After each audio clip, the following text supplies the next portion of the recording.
बात हो रही है डिडक्टिव की, और डिडक्टिव रीजनिंग कहां से निकल के आता है, कोई मुझे बता सकता है क्या? डिडक्टिव रीजनिंग जो है वो कहां से निकल के आता है? डिडक्टिव रीजनिंग का मतलब यह है कि मेरे पास में एक यूनिवर्सल थ्योरी है और उस यूनिवर्सल थ्योरी से मैंने एक पर्टिकुलर केस जनरेट किया है। इसे हम लोग क्या कहते हैं? इसे हम लोग कहते हैं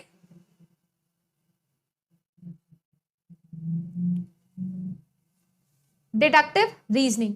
अगर यहां पर आप लोग बात करिए तो देखिए आपके पास में दो तरीके के स्टेटमेंट्स तो बहुत ही क्लियर, क्रिस्टल क्लियरली आप लोगों को चीजें बता रहे हैं कि आपके थियोरेटिकल पॉस्टुलेशंस जो होते हैं, क्या ये हमारे लिए 100% एक यूनिवर्सल थ्योरी की जैसे काम नहीं करते हैं? बिल्कुल करते हैं, बिल्कुल सत्य वचन है ये, एकदम सही तरीके से जो थियोरेटिकल पॉस्टुलेशंस होती हैं आपकी, जैसे कि आपके रूल्स होते हैं। तो ऑप्शन नंबर सी तो हमेशा होना चाहिए।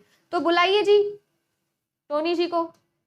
दोनों ऑप्शन के लिए टोनी जी नेहा जी को बुला के हमने कट कर दिया, 50-50 हो गया। या तो ए आंसर होगा या डी आंसर होगा। ए में लिखा है पॉलिसी स्टेटमेंट। जो पॉलिसी स्टेटमेंट होते हैं क्या वो मेरे लिए यूनिवर्सल फैक्ट्स होते हैं?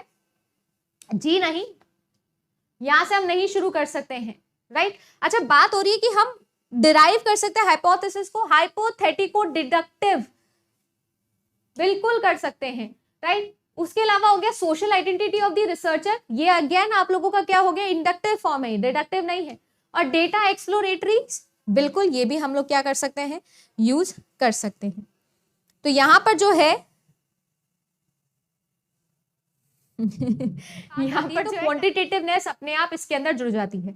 जहां पर भी डिडक्टिव की बात आएगी वहां पर क्या होगा, क्वांटिटेटिवनेस आपकी जुड़ जाएगी। जहां पर भी इंडक्टिव की बात आएगी, जहां पर भी, वहां पर क्या होगा, जहां पर भी मैम इंडक्टिव की बात आएगी वहां पर क्वालिटेटिव हो जाएगा। देखो डिडक्टिव के अंदर क्या होता है, मैंने कोई भी एग्जिस्टिंग थ्योरी जिसके बिहाफ पर मैं डिड्यूस करके एक हाइपोथेसिस बनाती हूँ, उसके बिहाफ पे डेटा को कलेक्ट करती हूँ, एनालाइज करती हूँ, और उसके बाद में मैं क्या करती हूँ, मेरा हाइपोथेसिस को टेस्ट करके फाइनली एक्सेप्ट या रिजेक्ट करने वाली सिचुएशन में मैं आ जाती हूँ।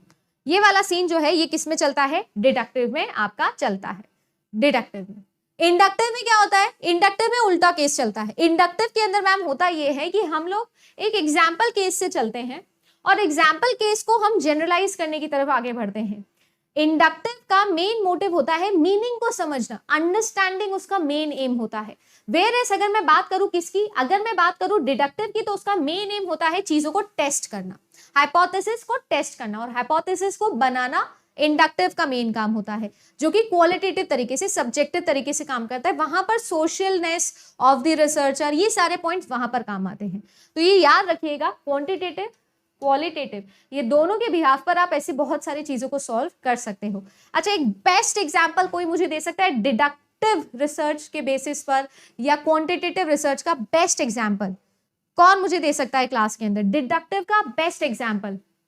क्या मैं इसे एक्स पोस्ट फैक्टो बोलूं,